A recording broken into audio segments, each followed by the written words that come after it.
Hello and welcome back to the Wheel Talk podcast. We are back after Matt and I had a pretty awesome week, full jam-packed with podcasting. So we took a week off, but we're back now to preview the women's road race at the World Championships coming up on Sunday. Pretty exciting. Matt is here. That was a terrible. Hi, yes, I'm terrible here. Intro. I've took a week off and now I forgot how to podcast. My name is Abby McKee. I am joined by Matt Deneve. Hi, good to see you over the internet rather than in person, I think. Podcasting in person's better. Yeah, that's a subtle dig.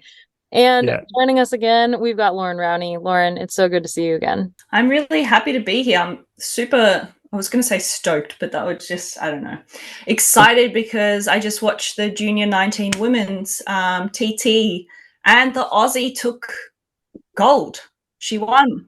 Felicity Wilson-Huffenden is the new world champion. And I had a bit of an inkling that she was going to take out the title because they were very confident a couple of weeks ago when I saw the Aussies here in Bruges. And her coach as well said that she was going well and it was a course that suited her. So that's really, really exciting. I think it's been about almost 10 years maybe since the last junior woman took the world championship jersey. So that's really cool. Well, then a great time to have Matilda Reynolds back on the podcast. G'day, hello everyone. Good morning, good evening, wherever you may be. Thanks for listening. We're very Aussie heavy today. Yes, we're gonna. I can't wait to break down the Aussie stat, like how they're gonna win, how we're gonna do it. So yeah, I'm excited. This podcast has slowly been taken over by Aussies. I mean, I guess I can wear like a different hat if you want. Yeah, you could be South African today. Yeah. Cool. So we're half and half. The Commonwealth. Still the Commonwealth. I feel like you're an honorary Belgie at this point, aren't you, Lauren? That's true. Oh, I'm everything, mate. Really. I mean, I've got the Dutch passport as well. I'm everything. Before we dive into today's episode, this episode is brought to you by the members of the Escape Collective. We wouldn't be what we are today without our members, and we would love it if you would consider signing up. $6.99 US per month. That's about $7, the price of a coffee. And if you sign up for a year-long membership, it's 30% off. To become a member of the Escape Collective, get access to all of the great content we have on our site. Thanks so much to everyone who's already signed up and supported our vision. Head on over to escapecollective.com/join to join the Escape Collective. That's escapecollective.com/join. Let's talk about the women's road race that has a little bit of everything in it. So let's just do a quick course preview. If you want a little bit more in-depth preview of the race, Kit Nicholson wrote an incredible preview on the site. It is an in-the-know preview of the routes, and I would highly recommend that you check that out. So the women's race starts in Loch Lomond, and there's 60 kilometers before they enter the Glasgow circuits. If you saw the men's race, then you saw that these circuits are amazing. It's basically a 13-kilometer long kermesse or criterium, depending on where in the world you are. It pitches and rolls the entire 13K through the city, and there's countless corners. There's a couple really steep hills, the biggest of which being Montrose Street, which is just before the finish. But there's a couple other really steep ones. So it's never flat. It's never straight. It is really hard to control this circuit. It's going to be really hard for teams with a lot of numbers to use those numbers on this circuit because there's a lot going on at all times. And I think in the men's race, we saw a couple riders go off the front and get brought back, but it was such a strong group in the men's race contending the win that it wasn't like there was work being done to bring riders back. It was more that the riders who won the race were riding faster than everyone else in the race. So I think that we can take a lot out of what happened in the men's race on those circuits and kind of apply some of it to the women's race.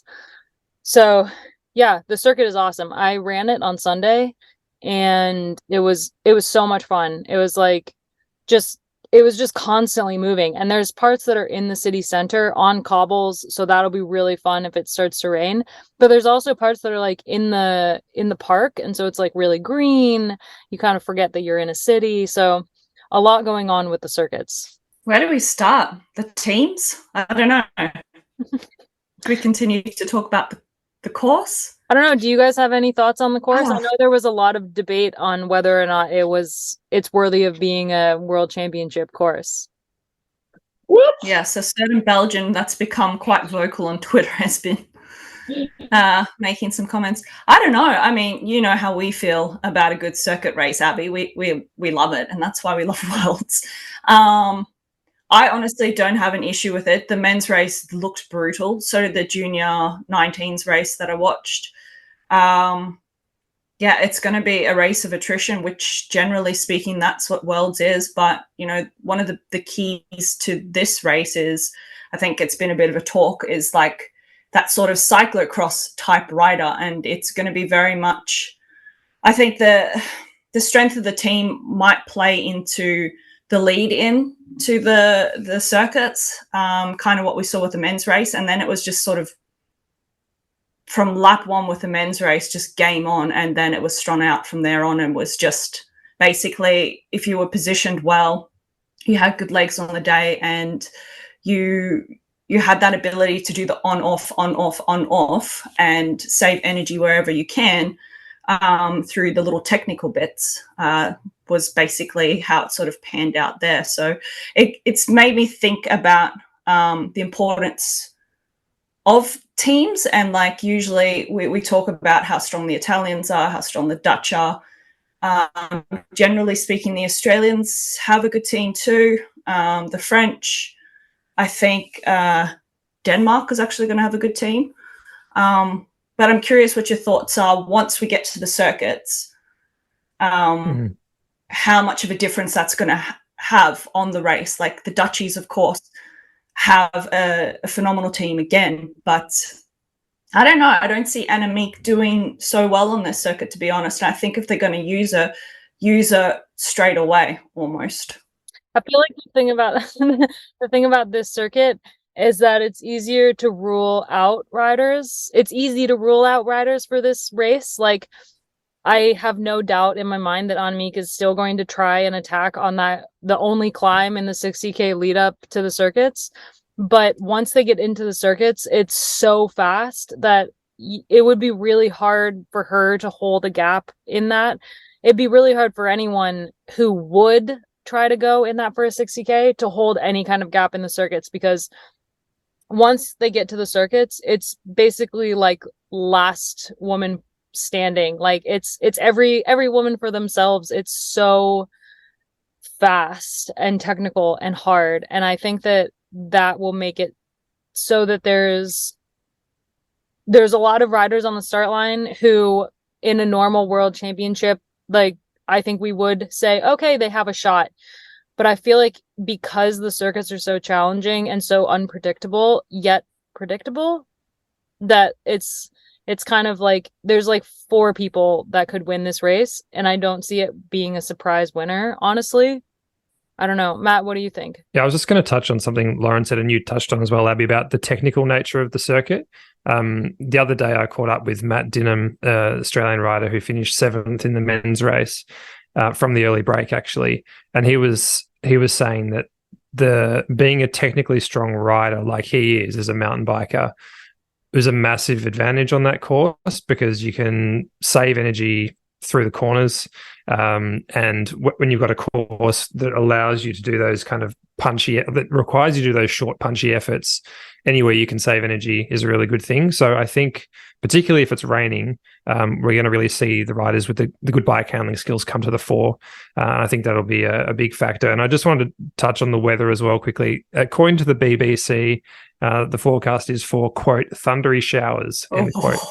So that could be interesting, and again, tips it further in the favour of the riders who can handle their bike well. So former mountain bikers, cyclocross riders, that kind of thing. You know, the reason why this is a world's course is because what I love about it is that it rewards really good skills, which we don't often see a lot in, you know, races, particularly in the world champs.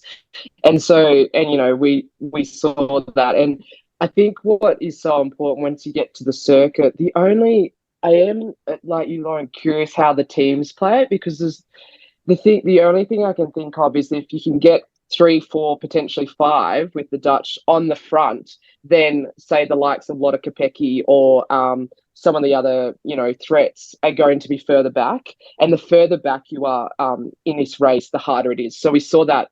I don't want to take like, oh, it's going to play out exactly like the men's race, because I think women's racing can get into trouble there and it plays out completely differently. But every race we've seen has been won by a solo rider. But the biggest thing we've seen as well is just how many splits start happening. So it only takes that one rider in front of you, terrible at cornering, they lose 50 meters, you've got to attack to get back on. And so the further back you are on this course, the harder it is. And and we've all done those chemises where you can't believe when you get to the front how easy it is when you've been sitting even just like 15th wheel, just like dagging the entire time, chewing your stem, can't believe how hard it is, when actually up the front they're freewheeling.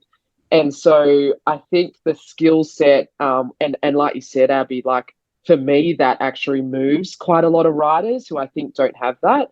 And also how I think I don't see a bunch at the end. So, and because of that, because it's so much easier to do this course solo at times, because of you can pick your own lines, you can take the corner, particularly if it's wet. So that's what it's certainly a race of two halves. And, there's certainly the lead in, and then it's the circuits and how the different teams try to use their numbers and that early break, or how all that plays out. It's such an exciting race. I think it'll be interesting to see, like, we've seen so much Group 2 syndrome all year long.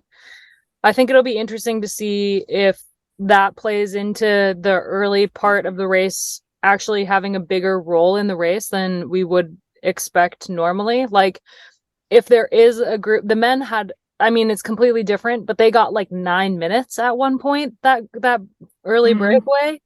And the women's peloton has been so weird about that kind of stuff this year. It's hard to tell whether or not there's going to be, the Dutch are going to control it so much in that beginning part that no one's going to be able to get away, or they're going to do what they've been doing a lot lately and just kind of put their hands up and be like, not our thing.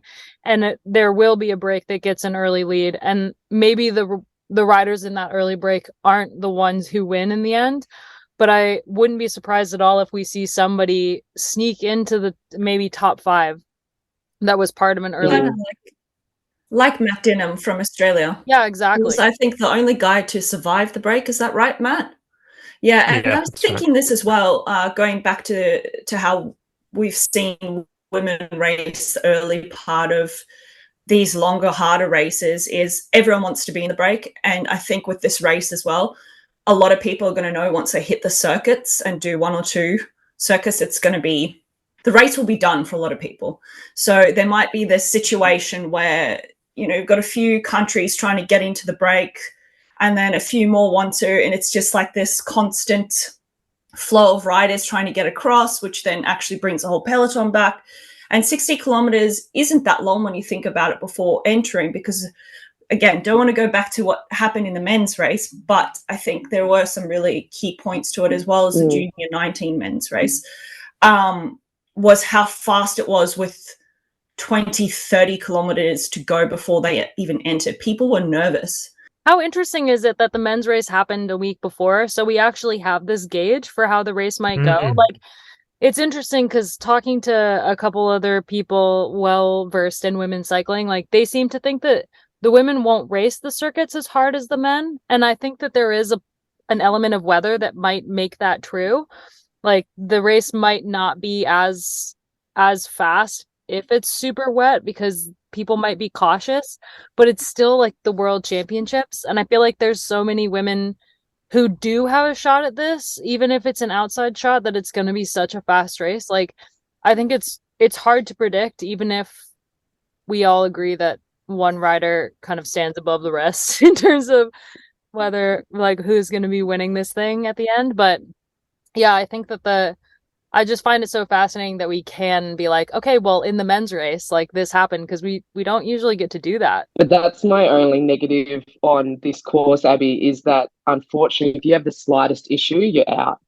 So if you crash, if you have a mechanical, if you have a flat, it is highly unlikely that you're going to be able to get back into the race. Yeah, it's exactly. Like ski racing.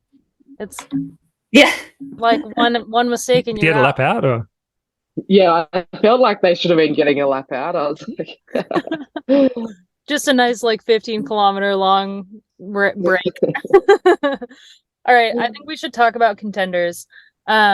Because when it comes to contenders, there's some really interesting ones. And of course, like, where better to start than with the Dutch team? I think that it's really interesting to look at their team in terms of, in years past, they've always had the strongest team in the race, and I think that still applies today. But the difference for me in this Dutch team than any Dutch team that's happened that we've seen in the last couple years is that there's two easy favorites for who will be the leaders of the team. Those two favorites, if Anna van der Breggen is their DS, then she's going to lean heavily on those two favorites because they're also on the trade team that she runs. So, like, I think Lorena Wiebes and Demi Vollering, they're easily the Dutch riders on the top for me for this race, no matter how the race goes. I feel like it's more for Vollering because of how challenging it is and how well she's riding. But I think, like, for Lorena, if it comes down to any kind of small group, like, she proved at the Tour she's climbing super well, so I think she could still take this. I still feel like Vollering is their go-to, but I think compared to previous years, there's not going to be that, like, okay, so we also have Annemiek, we also have Vos, we also have, like, Sharon Van Anrooy. It's not really the same because Vos wasn't riding well at the Giro or at the Tour, so I don't think that they're going to give her any kind of leadership in this team. And same with Annemiek. I don't think that she's going to have, like, a leg to stand on to be like, okay, I want to go for it, because I think that Vollering is just so much stronger right now. Yeah, unless they send Annemiek up the road as soon as they hit the circuits or something, if she isn't already up the road from the Crow Road climb. But yeah, maybe she goes early and then that reduces the pressure on Netherlands to chase, and then they can just do their thing once she's brought back, if she's brought back. I just want to quickly raise something on Vos. I know she's not in the best form of her career or whatever, but I was just looking at her stats at Worlds the other day, and I think they're worth sharing. She's had 15 starts at the World Championships. Of those 15 starts, she's been in the top 10 12 times with 3 wins. Just incredible. Anyway, I just thought that was interesting. Well, I think that's a great point, Matt. She is a rider who can deliver on the day. And maybe she will be there up in the mix in the top 10. But yeah, going back to what you said, Abby, I don't see them, for maybe one of the first years, actually putting her as one of the favorites to watch out for. But again, she is very technical as a rider. She's smart. She knows where to put herself. So I think she will be there. It's just going to be a case of what we've seen in the other races is, do you have that pop towards the end? And once that group is completely whittled down, it's just going to be who can go and who can't. And like we've seen with the solo winners, they're going with, I think, 2 laps to go, generally speaking, and holding it. I don't want to jump around too much, but I had the thought that if we do see that hesitation that we have seen in some other races, you could have a rider like Rusa, for example, who just gets the gap and then basically time trials her way around the course. I mean, I think that's a great kind of segue, because obviously the Dutch are the favorites, but then the other two of the other, I would say, top favorites for the race are other SC Works riders in Marlon Reusser, and obviously the rider who's going to win on Sunday, Lotte Kopecky. We'll get to it. Do we think, let's just talk about Kopecky and her lineup too. Wait, I want to talk about Reusser really quick, because I was thinking about this, Lauren. I was thinking about, okay, like, can Reusser, like, actually win this race? And I think that she's been amazing this year, no doubt, and she's incredibly strong. But I think a lot of her victories are because Vollering is her teammate, and so she's able to slip up the road. So I think it's going to be a little bit harder for her racing against Vollering and against the Dutch. Like, I don't see her getting much space in between her and the peloton, because she doesn't have that explosive kick, and people aren't going to let her up the road on these circuits. So while I do think that she has a chance of winning, I still think that it's an outside chance, because it's going to take someone with a little bit more explosive pop to be able to win. But I think, like, in that sense, I feel like it is impossible to look past Kopecky to win this race, especially if it's wet. She's so good technically, and she's clearly not feeling any fatigue from the tour. She just won 2 races on the track, which it's a little different because they're shorter, but I still think that she is just riding the form of her life right now. And I don't know how anyone is going to beat her. And what she has over Vollering is that there is no question who the Belgian team is riding for. Like, they are 100% all in for Kopecky. And I don't think there's going to be any hesitation. Whereas, like, in the Dutch team, you never know what they're going to do. They are, like, so silly when it comes to tactics. Yeah, and a lot of people have been like a lot of dialogue that, you know, Kopecky doesn't have the team. How's she going to do it? But as is like the best thing about Kopecky's team is that they're all in. They're all in for Kopecky, so it makes it really simple, which is rarely the case, sort of thing, in these world champs and national teams. But when I'm looking at Kopecky's team, it's full of riders who have been racing Camisas all this year, or have been in Belgium and doing all these 1.1, 1.2 races, which is going to set them up so well, I think, for this course. And then also, I just love that we were questioning Kopecky doing these junior men's races coming into the Tour de France. That will be one of the best preps for this circuit. But I do just keep coming back to who has the skill set, because power will only get you so far on this course. Because if you are too far back, we saw just how, and Abby, you can talk, how it was for Toms, but they were so cooked. And that just is so much like, not everyone can be in the top 5. And so, that rider that may be sitting 10th or 12th or even 7th, every corner, if then they are going to lose the wheel. And every corner, it's, you're putting down a 400-watt sprint to get back on, whilst the rider up ahead, could be 50, 60, even 100 watts less. I think, interestingly, like, there is a lot to say about how the circuits will negate the need for a strong team behind you. Mm-hmm. But we also saw that the Danish team, all in for Mess, like, that really helped him in the end. So I think it's going to be interesting in terms of, like, if the Dutch try to, like, play the numbers game, I think that will actually be not as beneficial as just kind of making sure that Kopecky has as easy a ride as she possibly can for as long as they can do that.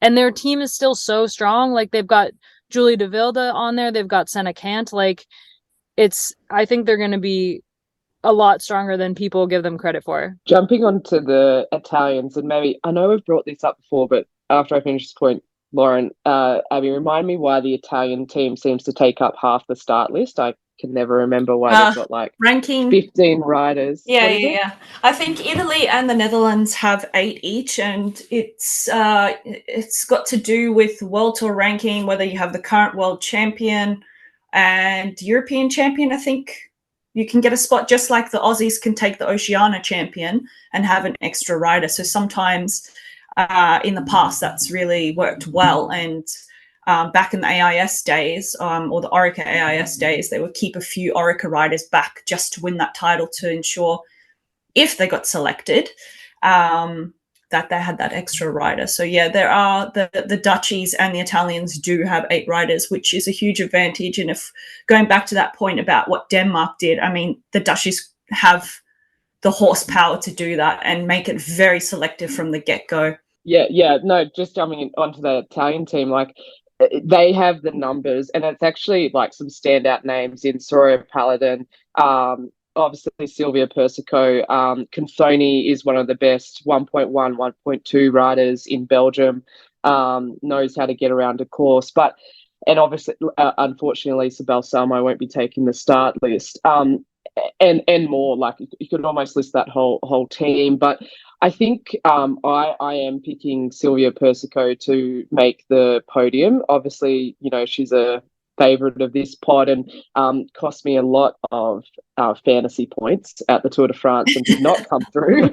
So she was a very bad bet. But I think what we've got to not forget is, in the Tour de France, Alex Swift, is that it was only 8 days. And if we talk about the men's racing again, like there were so many riders who had terrible legs for the first week, even the second week, but came good by the third week.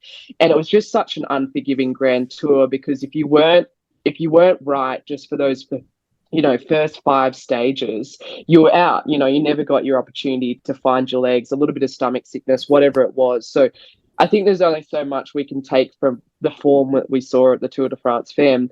And I don't know if you guys saw this during the week, but obviously Persico has amazing skills. She comes from a cyclocross background. And then during the team time trial relay, I saw her doing a one-legged, taking a corner, 2 corners, one-legged, while she tried to bang her kick her derailleur, or like kick her Di2 back into life. So like she definitely got the skill set, and I think the determination. And the Italians, there's probably no other prouder country at time to put on that blue jersey and fight for that world champs.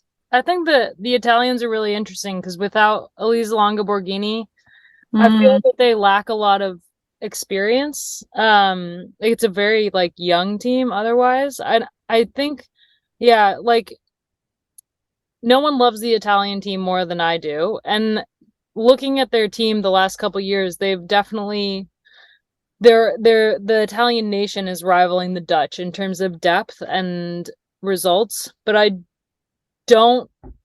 agree that I could see Persico on the podium. I do not see her on the top step. No, really good point, Abby, because let's remember, and for the listeners who don't know this or often forget, the World Championships is a really special race for a number of reasons, but one of the big reasons is there are no race radios, which means you need a really good team captain. Having been at the Worlds myself on both sides of the fence, getting communication across to the riders so they know what's happening in the race is so important. And I think on this circuit, it looked insane last Sunday. I don't know where the vantage points were for the people on the course to try and get messages across to the riders. But if we look what happened with Van der Poel and, an interview with Van Aert afterwards, they didn't know he crashed. And some people were like, I still think he would have won, but would they have given it up as quickly as they did if they'd known that he'd lost some time, actually? So communication, that there'll be barely any communication on this course, which means that you have to be a really experienced rider and be reactive to what's happening immediately in that moment. It totally makes sense. And I think that is a very good segue into a team that I think is a really interesting outside bet to actually win this thing. And that's the British team with Pfeiffer Georgie, because having Lizzie Deignan as the captain on the road and the way that she's riding, like she was riding really well at the Tour. And I don't spoiler alert, if you haven't read the preview on the site yet, Gracie Elvin does pick Lizzie for the win, which is a bold decision. But I feel like Pfeiffer has the technical ability in the wet and the legs to be able to take this race. And I think having someone like Lizzie as her teammate for a race like this is going to make such a massive difference. So is Pfeiffer still eligible for under 23s? Because I believe she was second last year. I think she might be right on the cusp. Just over the cusp. Yeah, she's not. I completely forgot about that there's an under 23 medal up for grabs. Yeah. I mean, it's Shirin Van Anrooy. We don't even really have to talk about it. Oh, I don't know. Shackley. Yeah, Blanca Vas as well. Oh, yeah, good point. She's a good shot. She's a real good shot. Yeah. There are a couple other nations that I want to just like highlight before we kind of wrap this up. Before you do that, I feel like we should all play a game during the women's road race. It's going to be a drinking game, and it's going to be every time Kasia Niewiadoma attacks, you've got to take a drink. I just am so curious how, she is also someone that we saw have like great skill, great descending skills. But there are a lot of these top riders that I haven't seen in Belgium or the Netherlands or, doing these types of courses recently, which is why I am really curious how Demi Vollering, looks on a course like this. But yeah, I am excited. I do feel like Cash is obviously going to bring like a lot of excitement to the race. I just hope that someone gives her like you can only have 3 goes, so use them wisely. Yes. Actually, She'll need to rein it in on this course because yeah, she's just a rider who doesn't have a lot of fear, and we saw that on the mountain stage in the Tour de France, and that was just one of the most beautiful races to watch, particularly from her. Like, it almost felt like she won that race for me because, you know, she's just so brave out there. And I think on a course like this that's so unforgiving, it's one thing to be brave, but exactly what you said, Tills, is she's going to have to reel it in a little bit and think where to use her bickies, because she does, when she's bombing, she has that pop as well. So it's going to be a case as well of being able to follow those just really hard, deep attacks that, you know, when Vollering or Kopecky or Lipid decide to have their crack at it, that she's able to go with it and she hasn't burnt too many bickies before. he has actually a really strong team as well. Like, she's got 6 people to help her. It's like the Polish team has one of the biggest teams that they've had at the Worlds before. So I think that'll be really interesting to see how that helps with Kasia. I feel like Lippert is another one we obviously have to talk about. Matt wants to talk about it. Go for it, Matt. I do. Yeah, I was hoping somebody would mention Lippert. I think that she has a real chance of being right up there. I think she was 4th last year on a 100%. course that was sort of similar. If it's wet, it suits her as well. Her 2 biggest wins of her career came in wet conditions. And she's also got a strong team around her. So Ricarda Bauernfeind, who won that great stage of the Tour and was 3rd in the under-23s last year, and Antonia Niedermayer as well. So they might not win the race, but I think they've got some really exciting riders, and I'm sure we'll see them involved late into the race. And Casper is she should be on the list, right? And she is just, you saw her, what's it called? Shepherding her riders around in the Tour de France. She was in like a lot of the major breakaways. She's actually in really good form, and it's been amazing to see her, you know, switch teams. And just, she reminds me of the rider she was 10 years ago when she was racing with Lizzie Deignan on bowls. So I think she'll be a complete asset to getting the riders to the circuits and then perhaps getting them in position, because she's fantastic in the bunch, just like Christine Majoris, similar sort of rider. I think for me, Kopecky is going to win, but if there is a winner outside of her and Vollering, I think it could be Lippert. I've got this feeling that she could potentially get away late, and obviously has a good sprint if it comes to that. But yeah, I don't know. I've just got this feeling about the German team. They've just got a lot going on. No, I agree. That's my pick. I think, Leanne Lippert's on the podium for me for sure. And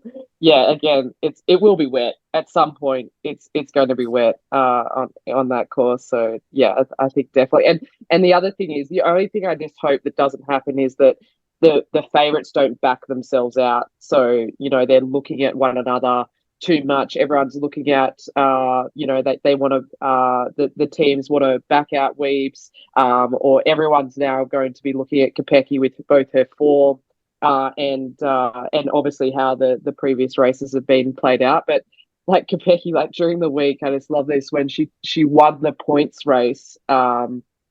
I think it was in her interview, you know, she had Georgia Baker on her wheel and the 2 of them were away, and she said in the interview that, you know, she was already thinking about the next day and started to back off her effort. Like that, who wins the world champs and is like already thinking about a measured effort on, you know, what needing to go a bit easier so she can save herself, you know, for the weekend. But I do hope she's, you know, refreshed and ready to go. But yeah, if not, then I think Lippert's the next favourite. I think there's a couple other nations we got to run through like really quick. Obviously, the Aussies have a really interesting team. I'll just say one thing. Let Loretta Hanson free. Yeah. Free. Free Loretta. Do not let, if she's the number one domestique, I'll be so disappointed. No, great point, Tills. Yeah. Her ability to go deep in a race, her skill set, the way she bosses people around in the peloton, like she won't give up a wheel. And I feel like, you know, Sprady and Grace don't have this, like they've got great skill sets, but they're never near the front of the peloton ever. in a race like this. Obviously, Ruby Rose McGannon has tested positive for COVID. I will be very shocked if she races. And if she does, she better pull off before the circuits. Obviously, Alex Manley, but again, that skill set. I actually think that Loretta is one of their best chances. Particularly if she can get in an early break and it lasts until the circuits. She could be like a Matt Dinham. Yeah, it's all about the rider who can go deep into the race. So yeah, we just need to start this groundswell that let Loretta free. But I was curious as to your thoughts on that, Lauren, because obviously you've been in there. I agree 100% with you. When I was looking again at the start list today and thinking about it in the circuit and just how the year has gone in general for the Aussies, and even though she is just this absolute workhorse for Trek, Little, she's just a phenomenal rider, and this is exactly the sort of course that will suit her. She's in great form. Sarah Roy will also go good on a circuit like this, and I think she could shepherd or at least stick around Loretta, that they go deep into the race and then, just let Loretta free and just let her have a crack at it. And, last year would have seen Alex Manley. This would be a good course for her. And she's actually been going great on the track. So I think Alex is going to have good legs on Sunday. So I would say that if I was the DS, I'd be looking at Loretta and Alex to go deep. Shout out to Brodie Chapman too. Her technical skills could be very relevant if it gets wet. Coming from that mountain bike background and downhill as well. I think she did some downhill earlier in her career. Yes. So she did break herself in two when she did do downhill, but yeah, she does. That's a minor point. Don't worry about that. Yeah. And now, so hey, how do the Americans do this? Like, I think obviously you've got. I'll let you run this. But two that I do want is obviously Chloe Dygert, but Skylar Schneider isn't a name necessarily that's super well known outside of America, but she is an incredible criterium rider. Very, very good skill set. My only concern for her is if she has the endurance to go really deep into this race. But how do they win? Yeah, this is an interesting one because they've obviously got Corinne would ride super well on this course too. I would love to see the team back Corinne on this because I think that it's a great course for her. She is so good technically, and she's so good at carrying speed, and she hides super well in the peloton. So she's super good at being where she needs to be and expending little to no energy to be there. But I think the US, they love Chloe Dygert. The DSs are just going to go all in for Chloe Dygert. And while she is super strong, and I foresee another world's title on the road in her future within hours, I do not think that I know, hot take, because obviously Rooster's going to win. But no, she's sick. She's sick. Well, but it's a weird tweet. It's like they've already put out an excuse for her. They've said that she's been sick since she won her world championships and has been trying to get better. So know everyone that we're having this conversation whilst the women's time trial is about to begin. So we have no idea of what's happening in form, but continue. But does she have the skill set? No, that's the thing. That's the point. Yeah, I think she has the power, and if she were to get away, I think she would win because she'd be able to carry that power. She'd be able to pick her own lines. But I don't think that she has the ability to ride in the peloton on a circuit this technical. I also don't think that she would be able to do it in the wet. She sends it way too hard. She doesn't hold back at all. And on a wet course in a downtown city circuit where there's cobbles, she would not hold it upright. So I think as much as I do think Chloe is very strong and will win the world someday, I would be shocked if it was this race. And I also think that that's to the detriment of the US because they will ride for her, where I think they should ride for Corinne. It's also be a terrible wheel to be on because she'll dag you off that bunch and then be able to accelerate to get back on. Yeah, Look, yeah. Like if I was Corinne and Skylar, I'd say I'm going to get her into position. And if the DS of the USA team, if Chloe's there, she's there. If she's not, you don't go back for it, because if you go back, there's no coming back. Yeah, and that's actually what we said last year at the Worlds in Australia to Grace and Alex. You have to be there because no one's going back for you. Yeah. Because it's just too risky. I think the final nation that we have to mention is the Danes. They've been mentioned already, but I do think like the way that Emma Norsgaard rode at the tour, and also Cecilia Tripp-Ludwig, I don't see them winning this race, but I do think that they are a really interesting team to kind of keep in mind for a podium. Like I could see Emma on the podium of this thing, and maybe that's biased, but like I do think that she's super strong, and that a course like this, especially with how she's been kind of changing it up, makes it kind of an interesting bet for her. Good shout. What about the French, just before we finish as well? Yeah, I'm not excited about the French team. I feel like there's some really incredible names on their roster. Obviously, like Juliette Labousse is riding incredibly well this year, but I just don't think that they have anyone on the team that this circuit would benefit. Yeah, and probably just another shout would be Ali Wollaston for New Zealand for the under 23. That if she can go deep, I probably don't think she has, just the way how brutal this course is, that she'll be there for the end. But I think we've sort of covered the under 23, but certainly worth mentioning. Your Lynn, her DS, has said that she thinks in Ali's future she's going to be a great Ardennes rider. That's what she thinks she's going to be good at. I love that. Yeah. All right. Well, any final thoughts? Matt, you've been quiet this episode. You tired? You tired, buddy? I am tired, in fact. Blanca Vass, watch out for her, I think. One of two Hungarian representatives. And Elena Sierra as well, Cuba's sole representative. She always is just there. I don't think she's going to win the race, but I think she'll finish top 10 again if everything goes well. All right. Well, we'll be back next week to talk about how the race went out. And we still have to do like a big wrap-up pod for the Tour de France fam, but we're waiting for Gracie to recover from a month of talking. She needs to rest those vocal cords for a little. She's recovering well in Portugal. Yay! All right. Thank you so much for listening. We'll be back and enjoy watching this race. It's going to be, I think, one of the best worlds we've seen ever.